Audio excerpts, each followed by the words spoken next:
इस वीडियो में मैं आपको ये नहीं बताऊंगी कि आपका फेस हमेशा रिंकल फ्री कैसे रहेगा। तो अगर आप 40s, 50s, 60s या 70s में हैं तो आपके लिए कोई मैजिक यहाँ मैं करने वाली हूँ नहीं, और ना ही मुझे कोई शौक है कि मेडिसिन के साथ मैं 400 साल तक जीऊँ। बल्कि कभी कभी तो मुझे बहुत शॉकिंग लगता है कि बोटॉक्स आजकल कितना नॉर्मलाइज हो गया है। रिंकल फ्री होने का मतलब हेल्दी होना नहीं होता। जो चीज़ें करने की ज़रूरत हम सबको है वो ये है कि कुदरत के दिए गए इस नायाब गिफ्ट हमारी बॉडी की कद्र हम करें, इसका ख्याल हम रखें। परफेक्ट और इम्परफेक्ट का कॉम्बिनेशन है हमारी बॉडी, हमारी beauty. So just be grateful, ताकि कुछ ना कुछ कमियां बस ढूंढ के हमें से ठीक करने में न लगे रहें। रिंकल फ्री फेस होने से आप यंग नहीं दिखते हो, आप यंग एंड कॉन्फिडेंट दिखते हो। आपके बात करने से आपकी आंखों में जो स्पार्क है ना, वो कोई भी क्रीम या कोई भी फिल्टर आपको प्रोवाइड नहीं कर सकता। एक परफेक्ट बॉडी और परफेक्ट फेस पे फोकस करने के बजाय उससे भी ज़्यादा ज़रूरी कुछ चीज़ों पे हमारा ध्यान होना चाहिए, ताकि अपनी ज़िंदगी का हर फेज़ हम खुशी से जी सकें। तो कुछ चीज़ें हैं जो आपको रेजुविनेट करेंगी और कुछ चीज़ें हैं जिन्हें ना करके आप खुद को डैमेज होने से बचा सकते हैं। तो क्या है वो एंटी एजिंग हैबिट्स, चलिए देखते हैं।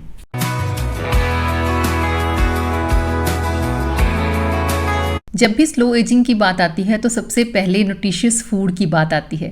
चाहे आप इंटरमिटेंट फास्टिंग करें या फिर पोषण कंट्रोल, लेकिन फूड आप सिर्फ वही इंजॉय कर सकते हैं जिसमें सारे एसेंशियल न्यूट्रिएंट्स हों। अगर ये एक बेसिक चीज़ हमें समझ में आ जाए ना तो आप सब समझ जाओगे। जब भी देखो हम कुछ खाते हैं तो हमारी बॉडी फ्री रेडिकल्स प्रोड्यूस करती है। फ्री रेडिकल्स क्या होते हैं? फ्री रेडिकल्स हमारी बॉडी में ऐसे अनस्टेबल मॉलिक्यूल्स होते हैं जो हेल्दी सेल्स को डैमेज करके अपने आप को स्टेबल रखने की कोशिश करते हैं।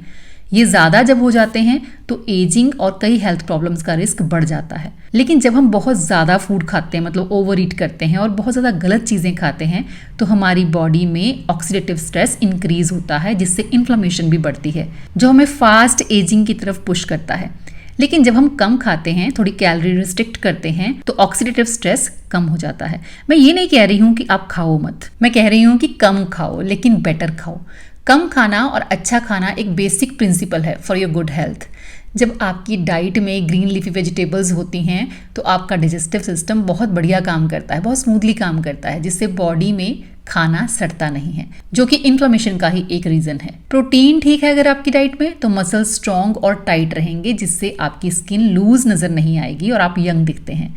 मैं हमेशा बात करती हूँ लेमन वाटर की, ग्रीन टी और ब्लैक कॉफी की, जो कि रिच सोर्स हैं एंटीऑक्सीडेंट्स के, और ऑक्सीडेटिव स्ट्रेस को एंटीऑक्सीडेंट्स ही रिड्यूस कर सकते हैं। अगर आप चाहते हैं कि आपकी स्किन हमेशा यंग नजर आए तो हाई कार्ब्स फूड और शुगरी फूड्स का कंजम्पशन कम करना पड़ेगा। एंटी एजिंग के लिए जो एक और फॉर्मूला बहुत ही बेहतरीन तरीके से काम करता है, which is sea buckthorn juice. तो start consuming sea buckthorn juice, जिसके एक दो नहीं बल्कि मल्टीपल बेनिफिट्स आपको मिलते हैं। मैंने शायद आपको पहले भी बताया है कि सी बकथॉर्न एक हिमालयन बेरी है और फाइटिका उस बेरी का रियल जूस हमें प्रोवाइड करता है। इसके बेनिफिट्स आप काउंट ही नहीं कर सकते। मतलब एंटी एजिंग की हम बात कर रहे हैं और एंटी एजिंग में इसका एक बहुत ही बड़ा रोल है, क्योंकि एंटीऑक्सीडेंट्स है इसमें। तो ऑक्सीडेटिव स्ट्रेस है उसको ये कम करेगा, क्योंकि इसमें ऑरेंज से 10 गुना ज़्यादा विटामिन सी होता है। प्लस इसमें ओमेगा की पूरी फैमिली, मतलब ओमेगा 3 हम खाते हैं अलग से, ओमेगा 6 हम लेते हैं अलग से, लेकिन इसमें पूरी फैमिली आपको मिलेगी, ओमेगा 3, 6, 7 एंड 9। तो आई थिंक बहुत ही रेयर फूड होते हैं जिनमें सारी ओमेगा की फैमिली हमको मिलती है। और सबसे बड़ी बात है कि फाइटिका ये हमको इतनी रियल फॉर्म में प्रोवाइड करता है, इसमें एडेड शुगर बिल्कुल नहीं है। विदाउट एनी टेंशन आप इसको डेली बेसिस पे कंज्यूम कर सकते हो। सो 10 to 20 ml जूस आपको एक ग्लास पानी में मिक्स करके डेली पीना है, बस इतनी सी बात है। तो अगर आप ये लेते हैं तो ये आपकी ओवरऑल हेल्थ को, नॉट ओनली आपकी एंटी एजिंग पे काम करेगा, आपकी इन्फ्लेमेशन पे काम करेगा, ये आपकी इम्यूनिटी को स्ट्रॉन्ग करता है। 40+ वुमन में ये कहें कि पेरीमेनोपॉज में स्किन ड्राइनेस की प्रॉब्लम हमें बहुत ज़्यादा फेस करनी पड़ती है, तो ये बेरीज हमारी स्किन को नरिश और मॉइस्चराइज करने में बहुत हेल्प करती हैं। जैसा कि मैंने आपको बताया कि इन्फ्लेमेशन को रिड्यूस करने में ये काफ़ी हेल्प करता है, क्योंकि inflammation is a main cause of many health problems in women. Anti ageing सिर्फ स्किन केयर क्रीम लगाने से नहीं होती। जब बॉडी को अंदर से हम नरिश करते हैं, हेल्दी फैट्स, ऑक्सीडेंट और प्रॉपर न्यूट्रिशन उनको मिलता है, तब उसका असर स्किन पे भी दिखाई देता है। तो जैसा कि मैंने आपको कहा कि एंटीऑक्सीडेंट्स आपको लेमन वाटर में मिलते हैं, ग्रीन टी में मिलते हैं, आपको ब्लैक कॉफी में मिलते हैं, लेकिन इससे ज़्यादा नहीं। जितने एंटीऑक्सीडेंट्स आपको सी बकथॉर्न जूस में मिलते हैं उतने और किसी में नहीं मिलेगी। अपनी लाइफ में कुछ चीज़ें ऐसी ऐड कर लेने से, छोटे छोटे चेंजेस करने से हम इन फ्यूचर अपनी लाइफ में एक बड़ा चेंज देखते हैं, अपनी हेल्थ में एक अच्छी इंप्रूवमेंट देखते हैं। मैंने तो आपको बहुत बार बताया है फाइटिका सी बकथॉर्न जूस के बारे में। आपने अगर अभी तक भी ट्राई नहीं किया है तो you must try it. Link आपको डिस्क्रिप्शन बॉक्स में मिलेगा। मुझे नहीं लगता कि अभी एक न्यूज़ है कि एक्टिव रहना कितना इंपॉर्टेंट है एंड सेडेंट्री लाइफस्टाइल को अवॉइड करना चाहिए, क्योंकि जब हम बॉडी की मूवमेंट नहीं करते हैं तो हमारी हेल्थ बिल्कुल वैसे ही खराब होती है जैसे कि हम स्मोक करते हैं। और अगर आप अभी भी ये समझते हैं कि एक्सरसाइज करना एक लग्जरी है तो फिर आपको ये समझने में बहुत टाइम लगेगा कि ये ह्यूमन बॉडी की एक बेसिक नेसेसिटी है, क्योंकि हमारी बॉडी मूव करने के लिए ही बनी है। रेजिस्टेंस ट्रेनिंग करें या फिर हम स्ट्रेंथ ट्रेनिंग करें या एरोबिक्स करें तो मसल्स को पंप मिलता है और स्किन यंग दिखती है। बचे रहते हैं हम कार्डियोवैस्कुलर डिसीज से, टाइप 2 डायबिटीज से। और दूसरी तरफ चाहे आप थोड़ी सी ही करें लेकिन रेगुलर एक्सरसाइज आपके इन्फ्लेमेशन मार्कर्स को भी रिड्यूस करती है, आपकी गट हेल्थ को, आपकी मेंटल हेल्थ को इम्प्रूव करती है, स्किन इलास्टिसिटी बढ़ाती है जो हम लेडीज़ की एक दिली ख्वाहिश होती है। So do strength training. हमेशा यंग दिखने के लिए आपको मूव तो करना ही पड़ेगा, आप इग्नोर नहीं कर सकते इस चीज़ को। अच्छा, टाइम नहीं है, अभी एनर्जी नहीं है, ये एक्सक्यूजेस आज के लिए आपके हो सकते हैं, लेकिन सवाल जब जीवन मरण का आ जाता है ना तो वक्त भी निकल जाता है, चाह भी होने लगती है और साथ ही एनर्जी भी आ जाती है। स्ट्रेंथ ट्रेनिंग जब हम रेगुलर करते हैं तो हम इतने स्ट्रांग फील करते हैं कि भूल जाते हैं कि हमारी उम्र क्या है। तो जब भी कभी मौका मिले या जब भी लाइफ आपको टेस्ट करे तो आप बेझिझक उस टेस्ट के लिए रेडी रहते हैं। वेट उठाना हो, किसी जगह पे किसी स्ट्रेंथ की ज़रूरत हो तो आप वहाँ पे सबसे पहले खड़े होते हैं और तब आपको रियलाइज़ होता है कि क्यों आपको हेल्थ इश्यूज़ नहीं हैं और क्यों आप हर वक्त अच्छा फील करते हैं। सरप्राइजिंगली हमें इस चीज़ पे भी बात करनी पड़ रही है कि दिन का काम दिन में और रात का काम रात में करना चाहिए।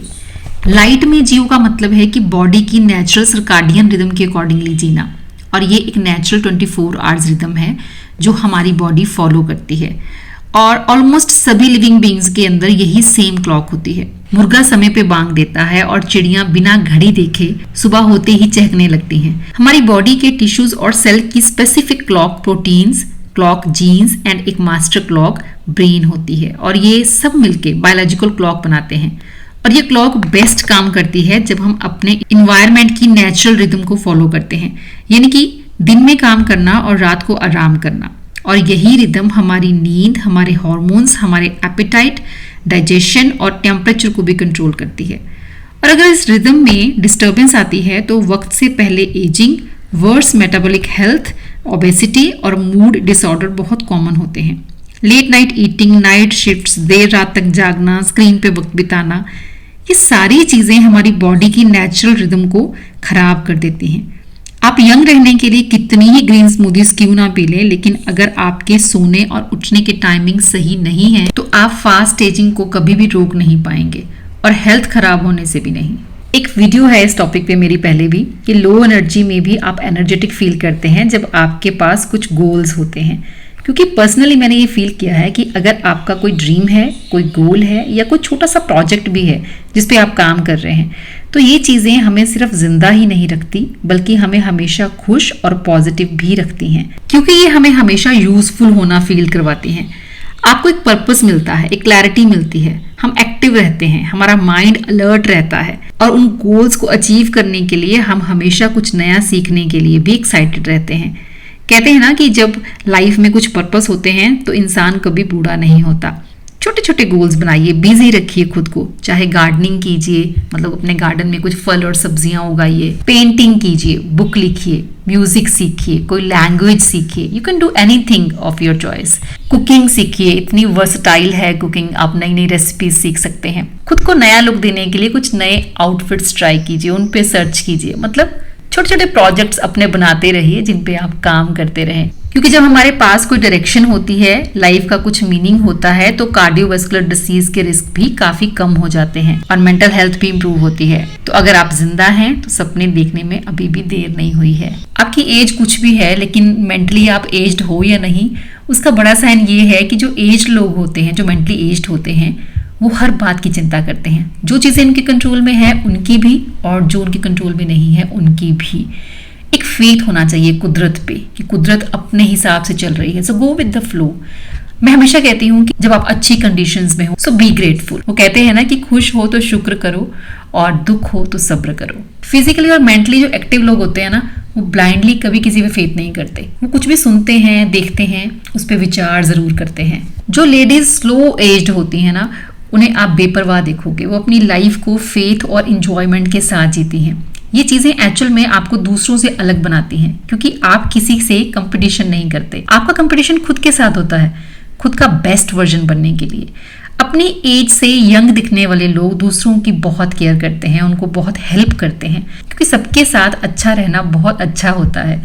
एक रिसर्च में पाया गया है, और हम भी ऑब्जर्व करते हैं बहुत बार, कि जो लोग बहुत काइंड होते हैं, बहुत केयरिंग होते हैं, वो लंबी जिंदगी जीते हैं। लेकिन वो लोग पीपल प्लीजर नहीं होते, वो हर चीज मॉडरेशन में करते हैं। एक चीज और है कि स्लो एजिंग अगर आप चाहते हैं तो एक काम और करना कि अपनी पर्सनैलिटी को किसी के सामने डिफाइन करने की, मतलब बेवजह डिफाइन करने की आदत छोड़ दीजिए। आपके लिए क्या गलत है, क्या सही है, आप भी जानते हैं। घूमिए फिरिए, दुनिया देखिए, बाहर निकलिए, बहुत कुछ जानोगे, बहुत अच्छा फील होगा और बहुत एक्सपीरियंस भी गेन करोगे। और सडनली आप महसूस करोगे अपनी वो स्ट्रेंथ, और सडनली आप ये भी महसूस करोगे कि आपकी एज स्लो होती जा रही है। हम लेडीज जब थोड़ा सा भी इग्नोर करती है ना अपनी हेल्थ को, तो सबसे पहले हमारा विटामिन डी कम होता है, और विटामिन डी एक एसेंशियल विटामिन है फॉर अवर बोन्स। तो बॉडी में जितना भी पेन रहता है, बोन से रिलेटेड जितनी भी प्रॉब्लम्स रहती हैं, विटामिन डी की डेफिशिएंसी की वजह से होती हैं। तो उसको आप ठीक रखिए। दिन के टाइम पे, मतलब जहाँ पे भी हल्की हल्की धूप भी आ रही है, तो वहां पे भी आधा एक घंटा कोई काम आपको करना है तो वो आप कीजिए। फूड्स देखिए कौन कौन से हैं विटामिन डी के लिए। एग्स जरूर खाया करो। मैंने हमेशा कहा है कि एग्स खाने से भी आपको विटामिन डी मिलता है। डेफिशिएंसी हो जाती है, जब मुझे भी हो गई थी तो मैंने सप्लीमेंट्स का सहारा भी लिया था, और मैं अभी भी अपना रेगुलर बेसिस पे विटामिन डी चेक करवाती रहती हूँ और सप्लीमेंट्स लेती रहती हूँ। 3 लीटर पानी की मैंने आदत आपको लगाई थी, तो वाटर इनटेक अपना सही रखो।